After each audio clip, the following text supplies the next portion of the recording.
namanya Mount of Beatitudes. Di bukit itu saudara, suster sangat galak karena dia tidak boleh mendengar ada bisikan atau ada suara yang keras. Sebab apa? Bukit itu secara alamiah itu memiliki sebuah resonansi alam.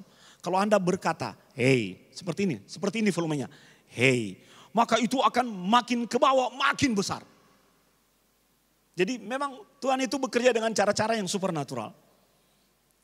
Misalnya kita teriak, kamu udah foto belum? Itu akan memenuhi seluruh lembah itu, saudara. Dan tidak ada yang kebetulan kalau Tuhan Yesus pilih tempat itu untuk mengajar. Ketika dia mengajar sabda bahagia. Perikop ini adalah rangkaian dari sabda bahagia. Yesus senang berada di atas bukit untuk bicara, mengajar setiap orang-orang yang datang kepadanya. Nah, saudara, ada yang menarik dari peristiwa ini. Setelah Yesus turun dari bukit. Artinya orang sudah selesai mendengar pengajarannya. Orang sudah selesai melihat dia. Maka tiba-tiba orang datang berbondong-bondong. Ayat 1. Orang berbondong-bondong, kata kuncinya mengikuti dia. Abuna selalu menjelaskan bahwa ada dua kategori mainstream untuk mengikuti Tuhan. Yang pertama adalah mainstream berbondong-bondong. Dalam lagu sekolah minggu sering dikatakan jalan menuju Tuhan itu ada yang lebar dan ada yang sempit. Nah, jalan yang lebar itu jalan berbondong-bondong. Jangan pernah melawan arus massa, saudara. Karena mereka tidak akan pernah bisa dikendalikan. Betul ya? Misalnya ada orang berbondong-bondong pergi atau keluar dari stadion sepak bola. Kebetulan itu mereka sepak bola favorit mereka menang misalnya. Mereka akan keluar dengan merayakan. Dan Anda kebetulan bergerak di dalam arah yang berlawanan. Jangan melawan mereka, saudara. Karena mereka bergerak secara massa. Mereka bergerak di dalam satu kelompok yang besar yang bisa menggila siapa saja. Tapi sesungguhnya kalau kita bertanya di antara mereka, kamu mau pergi kemana, ngapain? Tidak ada yang bisa menjelaskan. Berbagai teori sosial, teori psikologi massa mengajar kepada kita bahwa orang itu cenderung mengikuti mainstream. Orang cenderung mengikuti mainstream. Ke situ nanti gimana nantilah, yang penting saya bergerak dulu. Revo itu hari-hari ini lagi mengajar tentang akar Ibrani. Dan banyak penjelasannya di Reels, Instagramnya yang berbeda dengan apa mainstream yang selama ini kita dengar. Oh, mulai muncul ayatnya di mana, kamu sesat, baca Alkitab dengan baik. Seolah-olah yang komen bisa lebih pintar bacanya, saudara.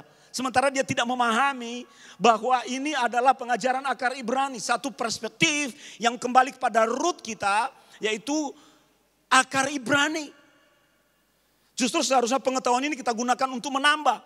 Tidak semua hal diajar dalam Alkitab, saudara. Alkitab mengajar kita bahwa kita harus berdoa. Ada ayatnya, amin. Tapi isi doamu tidak ada ayat dalam Alkitab. Nah, kadang-kadang kita lihat orang bodohnya di sini, saudara.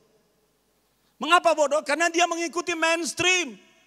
Banyak orang-orang hari-hari ini mengikuti Tuhan dengan cara dan pola mainstream. Gimana nanti? Mau kemana? Gua nggak tahu. Pokoknya gerak ke sana. Sesungguhnya orang-orang yang seperti ini kelihatan mengikuti Tuhan, tapi dia tidak pernah mengalami perjumpaan secara pribadi dengan Tuhan.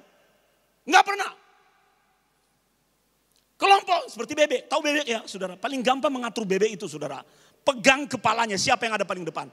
Atur saja, kalau yang paling depan, kalau Anda mau bebek belok ke kiri, yang paling depan suruh belok ke kiri. Semua nanti akan ikut, saudara. Benar nggak? Semua akan ikut. Ini dampak dari pergerakan kekristenan yang mengikuti pola orang berbondong-bondong. Dan itu bukan menjadi contoh yang baik buat kita. Karena orang kalau mengikuti Tuhan berbondong-bondong, saudara. Kemana? Di situ ada gereja pengurapan. Kemana? Di situ ada gereja, ada breakthrough, ada doa untuk pemulihan ekonomi. Saudara, aduh, kapan itu saya melihat ada sebuah spanduk. Hadirilah KKR untuk pelunasan utang.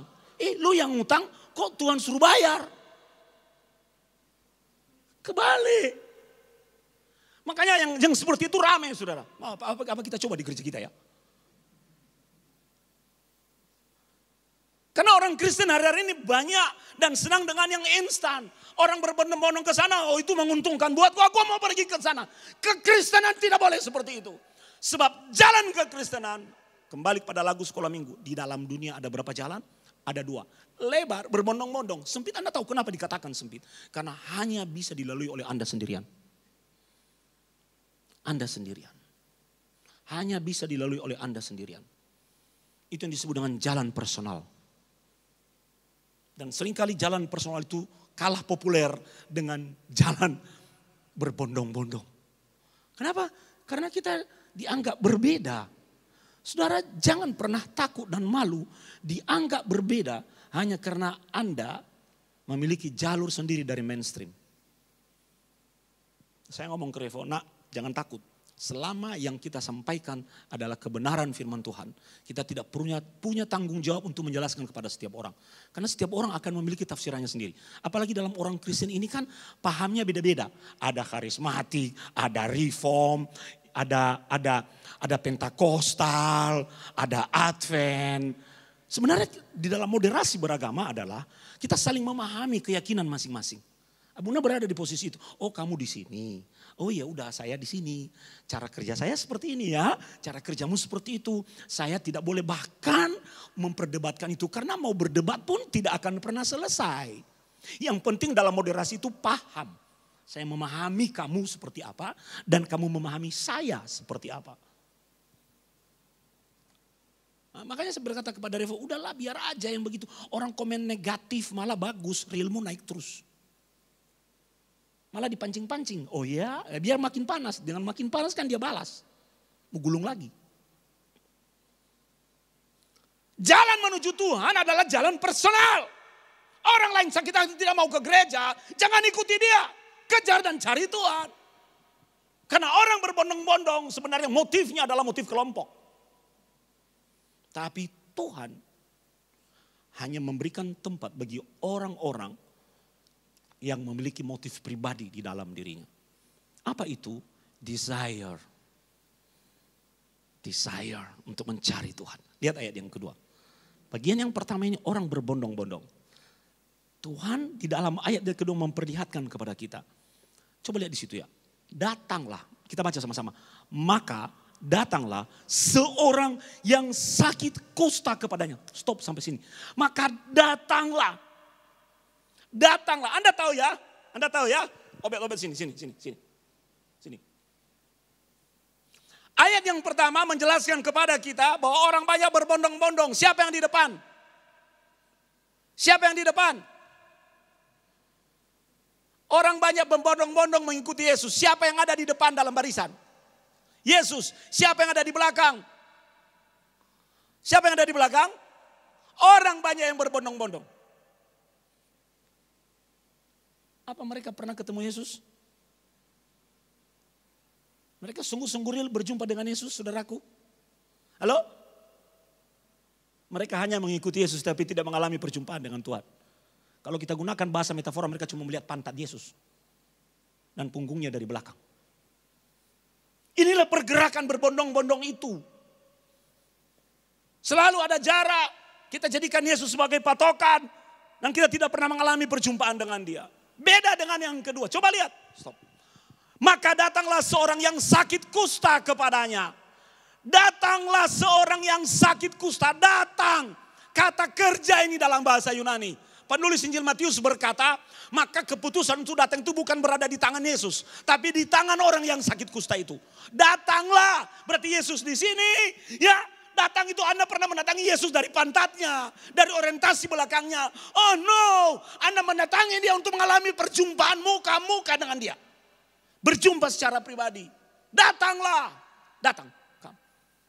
Begini, hei, pijo, piye kabari? Oh baik, silakan dulu. Ya, datang itu mengalami perjumpaan. Ketemu. Berbondong-bondong mengikuti belum menjamin itu ketemu. Lihat bahasanya. Diksinya beda. Datanglah artinya ada satu keputusan. Ada satu proses di dalam hidup orang ini untuk berkata, aku mau datang untuk apa? Berjumpa dengan dia. Dan itu keputusan personal, bukan keputusan suamimu, istrimu, anakmu, tantemu, ommu. Bukan. Keputusanmu. Your own decision. Keputusanmu secara pribadi. Banyak orang gagal mengalami perjumpaan dengan Tuhan. Karena pola pergerakannya mencari Tuhan berbondong-bondong.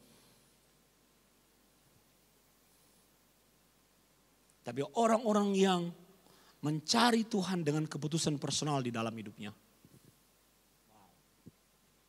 Dia secara khusus datang. Datang, saudara.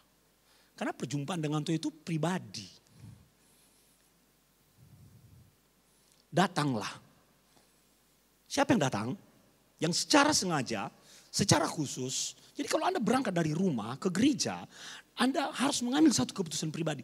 Hari ini aku mau datang ke gereja untuk mengalami perjumpaan dengan Tuhan. Itu yang membuat kegerakan rohani terjadi. Kalau setiap orang yang hadir di dalam gereja memiliki satu motif yang sama secara personal, mencari Tuhan, maka Tuhan akan disenangkan. Dengan senang hati Tuhan akan bergerak menjamah orang itu. Datanglah. Orang bisa datang kepada seseorang pertama minta tolong. Benar? Benar tuh? Sejak Abuna jadi guru besar, banyak orang jadi sok tahu, sok teman sama Abuna. Kami mengistilahkan itu TU, ETB, teman butuh. Dulu sebelum Abuna jadi guru besar, belum jadi profesor saudara, ketemu di jalan. Karena dia lebih hebat pelayanannya. Enggak pernah lihat Abuna. Setelah udah jadi profesor, dia minta tuh, Abuna bisa gak ketemu? Yuk ngopi bareng yuk. Ketemu di jalan, saya didatangi loh. Shalom, apa kabar Prof? Iya Prof. Betapa orang berubah ya. Karena orang itu cenderung melihat yang terluar. Ya saya tetap baik aja. Nanti dia bilang, Prof bisa bantu saya enggak? Lah kowe saat durungnya aku jadi profesor, jaduk tolong bek kowe, kamu bilang kamu sibuk kok. Ada satu itu saya minta pelayanan di gereja kita. Oh saya sibuk. Kenapa? Saya sibuk pelayanan di GPCC. Dia ngomong. Oh ya, Mbok ya layani kami sekali-sekali lah. Tolong jadi berkat buat kami di gereja yang kecil. Wah jadwal saya di Jakarta banyak Pak Sony. Oke. Nice. Giliran saya udah naik levelnya. Kapan nih saya dijadwal di GPCC? Ya toh? Yang begitu gak laku di kita. Karena motifnya bukan untuk hal yang baik. Dia melihat dengan matanya. Ya Abuna santai aja. Oh iya. Karena dia punya minta pertolongan. Dia memiliki kebutuhan. Dan dia merasa kalau kita datang kepada seseorang. Ada juga yang datang bukan karena punya kebutuhan. Bukan karena minta pertolongan. Karena dia memiliki personal relationship. Hubungan baik dengan orang. Mari kita dalam Tuhan itu saudara, dalam kehidupan kita sebagai orang Kristen, ada kebutuhan, tidak ada kebutuhan, kita fellowship yuk dengan sesama kita, amin, amin. Kita gak bisa hidup sendiri, monyet aja sendirian di hutan butuh komunitas loh saudara. Dan kita adalah jenis, dalam teori Darwin, kita adalah jenis yang lebih tinggi dari primata. Kita makhluk sosial, gak bisa kita hidup sendiri. Nah.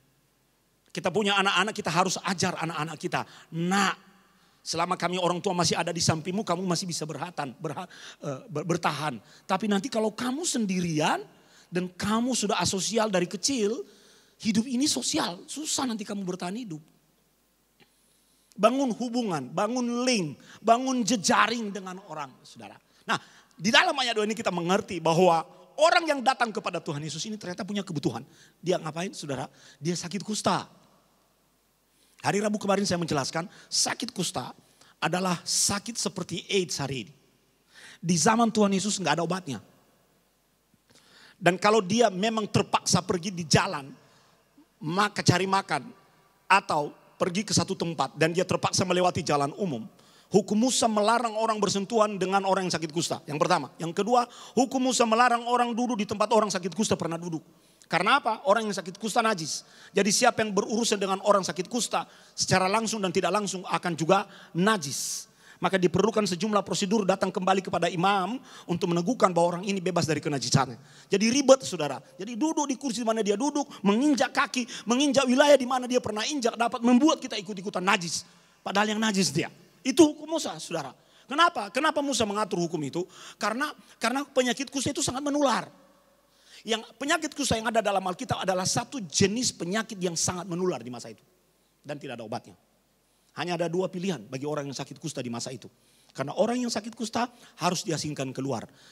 Pergi kemana? Ke komunitas orang kusta. Kalau sesama orang kusta kan gak mungkin menulari satu dengan yang lain. Betul saudara? Hanya ada dua pilihan, dia sembuh atau mati. Hanya ada dua pilihan. Jadi ketika dia lewat di jalan umum nanti, di public space dia berkata, kusta, kusta, kusta. Nah orang yang mendengar akan minggir. Najis, najis, najis. Bahkan dia sendiri menyebut dirinya, minggir, minggir, najis, najis lewat, najis lewat. Hari ini kita melihat orang-orang yang tidak kudus dalam gereja justru menyembunyikan kenajisannya. Dulu mereka tidak menyembunyikan itu, supaya orang tidak ikut tertular. Nah, dia punya penyakit kusta. Dan dia tahu pilihan hanya ada dua dalam hidupnya. Bertahan hidup sembuh atau mati. Tidak ada cara untuk menolongnya kecuali datang kepada Tuhan. Saudara, kita mengandalkan manusia dalam hidup ini akan membuat kita kecewa. Kita mengandalkan sistem akan membuat kita melihat bagaimana sistem berbalik memanfaatkan kita. Kita mengandalkan orang lain dapat membuat kita kecewa. Tapi coba belajar dari orang yang sakit kusta ini. Dia datang kepada Tuhan. Saudara, orang-orang yang datang kepada Tuhan tidak akan pernah kecewa. Amin, amin. Tidak akan pernah kecewa. Kasih tahu kiri kananmu, jangan andalkan manusia. Ya, betul. Kita tidak boleh mengandalkan manusia walaupun kita tahu Tuhan bisa pakai manusia untuk menolong kita. Tapi pengandalan kita bukan pada manusia yang Tuhan pakai untuk menolong kita. Tapi kepada Tuhan yang mengutus manusia itu. Sakit kusta saudara. Terkadang kita ini berada dalam sebuah situasi yang hidup dan mati saudara. Aduh ini gimana ini ada masalah berat. Aduh ini beban berat sekali ini. Saudara jangan putus asa. Angka bunuh diri di Jepang itu sangat tinggi. Kenapa? Karena mereka tidak menemukan jalan keluar yang lain. Itu loh dampaknya bagi orang-orang yang tidak ketemu Tuhan di dalam hidupnya. Dia berpikir semua solusi yang ada di sekelilingnya sudah tertutup. Jalan sudah tertutup. Dan tidak ada lagi jalan keluar. Saudara kalau jalan di dunia ini sudah tertutup. Masih ada jalan ke atas. Yang di atas masih bisa menolong kita. Ini loh kasihannya orang-orang yang tidak mengenal perjumpaan pribadi dengan Tuhan itu. Dan kita harus memiliki mentalitas orang Kristen yang percaya bahwa ketika semua jalan di dunia tertutup, jangan menjadi kecewa pada Tuhan. Cari Tuhan, justru cari Tuhan. Jangan cari hantu. Cari Tuhan, bergerak kepada Tuhan untuk datang kepadanya secara pribadi. Datang kepadanya secara personal. Karena Tuhan tidak pernah mengecewakan orang-orang yang seperti itu. Tuhan itu membela orang-orang yang sedang remuk hati, saudara-saudara. Dan apa katanya? Dia menyampaikan permohonannya kepada Tuhan Yesus. Lalu sujud menyembah dia. Saudara, hari-hari ini level pertama orang kalau ketemu Tuhan itu datang. Datang, sudah ketemu, sudah berhadapan muka. Level kedua, setelah datang lu ngapain? Biasanya kita mau tembak langsung, saudara. Ngomong, jangan dulu, saudara. Sembah dia. Naik pada level yang berikutnya. Setelah datang kita ngapain ketemu Tuhan? Sembah. Menyembah Tuhan itu tanda kita menghormati dia. Haleluya. Haleluya. Tanda kita menaklukkan diri kepadanya dan sangat bergantung kepada kasih karunia-Nya. Di zaman kerajaan pada masa itu, setiap orang yang menghadap raja akan datang, menundukkan kepalanya, merendahkan diri di hadapan raja, menyembah raja sampai tangan raja terulur. Dan itu artinya raja berkenan. Dia mendapat kemurahan raja. Kurang lebih pola ini juga bisa kita terapkan kepada Tuhan. Orang yang menyembah Tuhan itu saudara adalah orang yang tidak mungkin ditolak oleh Tuhan. Karena dia raja di atas segala raja. Dia senang dengan penyembahan. Manusia bisa menutup pintu rumahnya buat saudara. Perusahaan bisa menutup pintu kantornya buat saudara. Sistem dunia bisa menutup. Membuat Anda tidak bisa masuk. Tapi Tuhan Selalu memiliki hati yang terbuka. Apalagi kalau dia melihat orang yang datang itu motifnya menyembah. Maka ketika kita dalam gereja itu saudara, mari kita larut di dalam penyembahan kepada Tuhan. Ketika kita berdoa larut dalam penyembahan. Kebutuhanmu itu, pergumulanmu itu, Anda sampaikan tidak sampaikan, Tuhan sudah tahu. Sembah dia dulu, kita kan mau langsung, mau tembak langsung. Orang pacaran aja saudara. Orang kalau mau pacaran sebelum menyatakan jatuh cinta saudara. Perlu pendekatan. Betul kan? Di Korea budayanya tidak boleh langsung pacaran. Berteman dulu. Berteman. Kalau sudah berteman maka bahasanya berkurang. Berubah dari formal menjadi non formal. Setelah berteman dirasa cocok tinggal bersama. Baru setelah itu pacaran. Baru setelah itu kawin. Jadi ada stepnya. Kita datang kepada Tuhan. Tujuannya bukan gagah-gagahan. Bukan petantang-petenteng. Bukan. Kita datang kepada Tuhan untuk menyembah dia. Menaklukkan diri kepadanya. Oh di situ saudara, hati Tuhan paling gak bisa dikontrol. Hati Tuhan paling tidak bisa dikontrol terhadap orang-orang yang datang menyembah dia. Itu seperti kunci untuk membuka kemurahan Tuhan. Semua resources yang ada dalam diri Tuhan itu seperti dibuka melalui penyembahan dan turun, mengalir. Dan kita terima sesuai dengan kebutuhan kita. Orang ini baru ngomong di tahap yang ketiga. Dia pertama datang, yang kedua menyembah, baru dia menyampaikan isi hatinya. Betul ya? Apa isi hatinya? Tuhan, jika Tuhan mau, Tuhan dapat mentahirkan aku. Coba lihat itu teologinya di balik ini saudara. Dia tidak arogan. Dia meletakkan keputusan itu walaupun dia berkehendak. Walaupun ada sesuatu yang mendesak di dalam dirinya. Tapi dia membangun sebuah kesadaran bahwa final decision itu tidak berada di tangannya. Tapi berada di tangan Tuhan. Makanya dia berkata jika Tuhan mau. Aku memang pengen disembuhkan Tuhan. Lihat situasiku. Mungkin tangannya sudah buntung. Mungkin kulitnya sudah putih memucat. Mungkin ada koreng-koreng di badannya. Keadaannya terminal saudara. Dalam situasi yang seperti itu. Satu-satunya pilihan bagi dia adalah hidup. Dan untuk hidup dia harus datang kepada Yesus. Dan dia sadar. Dia meletakkan iman dan kepercayaannya pada kehendak Tuhan. Bukan pada kehendak kita. Makanya dalam Tuhan itu jangan maksa. Kasih tahu kiri kananmu. Jangan maksa sama Tuhan. Sampaikan saja isi hatimu. Doa terus. Tapi jangan maksa. Jika Tuhan mau. Tuhan dapat mentahirkan aku. Jika Tuhan mau. Artinya ini kehendakku. Tapi kalau Tuhan tidak mau. Ya sudah. Aku harus gimana lagi. Betul kan? Jika Tuhan mau. Maka kita menyembah itu sebenarnya mencari kemurahan Tuhan. Kita menyembah itu bukan mencari kemurahan manusia. Tidak bisa. Manusia bisa membuat kita sakit hati. Dan manusia itu terbatas. Dia tidak bisa seperti Tuhan. Herannya hari-hari ini manusia berlomba menjadi seperti Tuhan. Dan banyak orang-orang Kristen itu mengikuti yang sekte-sekte begituan. Kita lupa bahwa ada Tuhan di balik manusia yang hebat. Jika Tuhan mau, Tuhan dapat mentahirkan aku. Dia menyampaikan isi hatinya. Makanya setiap hari Jumat kita perlu doa korporat bersama-sama itu. Untuk menyampaikan datang kepada Tuhan. Kita sedang mempraktikkan itu. Itu maknanya saudara doa Jumat itu. Breakthrough prayer kita itu datang kepada Tuhan. Di mana datang? Karena gereja adalah rumahnya. Geniza. Tempat dia tinggal. Datang. Di situ kita menyembahnya. Baru kita menyatakan isi hati kepadanya.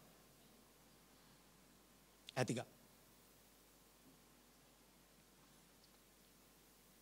3. Apa respon Yesus terhadap orang yang datang menyembah Tuhan? Tangan Tuhan terulur kepadanya. Itu? Ini persis sama dengan pola di dalam kerajaan-kerajaan. Ketika tangan raja terulur kepada seseorang, itu adalah kemurahan yang sedang dinyatakan. Apalagi dengan tongkat, waduh itu saudara. Diulurkan kepada orang. Wah, aku mau. Tangan terulur itu untuk ngapain saudara? Untuk menjamah orang itu. Tangan Tuhan untuk menjamah orang itu. Gantian sekarang Abuna menjelaskan. Banyak kritik juga datang ke Abuna. Itu nggak ada di Alkitab. Lah, emangnya Tuhan Yesus nggak menjamah orang? Ketika dijawab nanti dijamah, dia berkata, lah kamu kan bukan Tuhan Yesus. Lah kamu kan tanya polanya di mana di Alkitab. Nah, ini loh saudara. Yang akhirnya membuat kita gagal mengalami perjumpaan dengan Tuhan. Karena kita terlalu ribet di sini. Kita membuat hal yang sederhana menjadi sulit. Datang, mengulurkan tangan, menjamah orang itu. Maka ketika kita berdoa terhadap sesama kita dalam fellowship, pegang dia, doakan. Kita sedang mempraktikkan apa yang Yesus pernah praktikkan. Kita bukan Yesus. Tapi bukankah Tuhan Yesus meminta kita untuk melakukan hal yang sama? Pekerjaan-pekerjaan yang bahkan lebih besar dari apa yang dia lakukan. Dia sudah mendelegasikannya kepada kita. By faith. Dengan iman kita. Apa kata Yesus kepada orang ini yang datang kepadanya dan menyembah dia? Apa kata Yesus? Tangannya terulur dan menjamah orang itu dan Yesus berkata, aku mau. Coba lihat kalau kira-kira Anda datang minta pertolongan kepada seseorang dan orang itu berkata, ya aku mau. Ya aku mau. Hatimu itu plong gitu loh saudara. Yes aku mau. Di reels itu ada orang yang sedang melamar. Saya nggak tahu dulu David waktu melamar Yuli gimana ya. Apakah begini? Ya tahu? Nah, ada reels yang memberikan pesan bahwa tidak semua lamaran itu diterima. Ditolak saudara. Waduh ditolak mukanya udah. Aku pulang. Dia pulang dengan hati yang maskul. Tuhan tidak pernah membuat saudara seperti itu. Tuhan selalu menjawab keinginan hati orang-orang yang datang menyembahnya. Tangan Tuhan terulur dan menjamah orang itu dan berkata, yes, aku mau. I do. Saudara, Tuhan mau bertindak itu. Jadilah engkau tahir. Kata-kata Tuhan Yesus itu sama dan identik dengan tindakan. Saudara. Saya selalu menjelaskan kepada mahasiswa saya, jangan mengabaikan perkataan Tuhan. Karena perkataan Yesus itu identik dengan tindakannya. Ketika dia berkata, aku mau engkau tahir. Sebenarnya pada saat itu dia bertindak dan mentahirkan engkau. Haleluya. Saudara. Makanya kita harus percaya yang namanya doa. Kita harus percaya yang namanya firman Tuhan. Oh yes, kata-kata ini akan bertindak di dalam hidupku. Makanya dalam gereja jangan ngantuk coy. Nanti firmannya gak bisa bertindak dalam hidup saudara. Apa yang Anda dengar dari perkataan Tuhan itu identik dengan tindakannya. Seketika itu loh. Dari mana kita tahu? Coba lihat. Seketika itu juga. Apa yang terjadi saudaraku? Tahirlah orang itu daripada kustana. Pemain musik maju ke depan. Seketika loh saudara. Tidak ada penundaan. Anda mau Tuhan bertindak seketika? Saudara, ini adalah keputusan Tuhan. Tapi polanya sudah kita mengerti. Sudah kita tahu apa polanya. Bagi orang yang sakit kusta itu seketika. Bagi kita bergantung kepada Tuhan. Jika Tuhan mau. Tuhan bisa seketika. Tuhan membawa kita juga dalam proses. Bisa saja. Ayat terakhir. Lalu Yesus berkata kepadanya. Ayo kita baca sama-sama. 2, 3. Ingatlah. Jangan engkau memberitahukan hal ini kepada siapapun. Tetapi pergilah, perlihatkanlah dirimu kepada imam. Dan persembahkanlah persembahan yang diperintahkan Musa sebagai bukti bagi mereka. Ini adalah prosedur. Yesus orang Yahudi. Yesus tidak melanggar hukum Taurat. Ini prosedur hukum Taurat. Dia mau membawa orang ini tetap di dalam kerangka imannya. Bahwa karena kau seorang Yahudi, maka tanda untuk membuktikan bahwa kau sembuh. Walaupun aku sudah menyembuhkan engkau. Karena ini kan berada dalam komunitas. Pergilah kepada imam. Imam akan mengecek kamu, memeriksa kamu. Dan ketika engkau sudah dinyatakan sembuh. Maka engkau punya privilege untuk kembali ke dalam keluargamu. Sebenarnya Yesus tahu bahwa orang ini sudah bisa kembali dalam keluarganya enggak? Bisa. Yesus tidak mau melanggar hukum Taurat. Yesus selalu memposisikan dirinya di dalam otoritas itu. Perlihatkanlah dirimu kepada imam. Dan persembahkanlah persembahan yang diperintahkan Musa. Kadang-kadang dalam hidup ini kita menjadi seperti orang kusta itu. tidak ada jalan terbuka yang kita tidak lihat, yang bisa kita lihat di depan. Tapi hari ini kita belajar bahwa kita perlu datang secara personal kepada Tuhan. Amin. Jangan pada dukun ya. Jangan pada dukun ya. Jangan. Datang kepada Tuhan. Kita akan mendapat jalan keluar. Selalu ada jalan keluar. Haleluya. Mari bangkit berdiri dari kursimu. Terkadang kita merasa tak ada jalan terbuka, tak ada lagi waktu, terlambat sudah. Mungkin Anda sedang deadline hari-hari ini. Tuhan tak pernah berdusta. Dia selalu pegang janjinya. Bagi orang percaya, mujizat nyata. Oh, Dia mengerti. Bagi orang percaya, Dia peduli. Bagi orang percaya, if you believe, you will see the glory of the Lord. Yang sedang terjadi, Dia mengerti.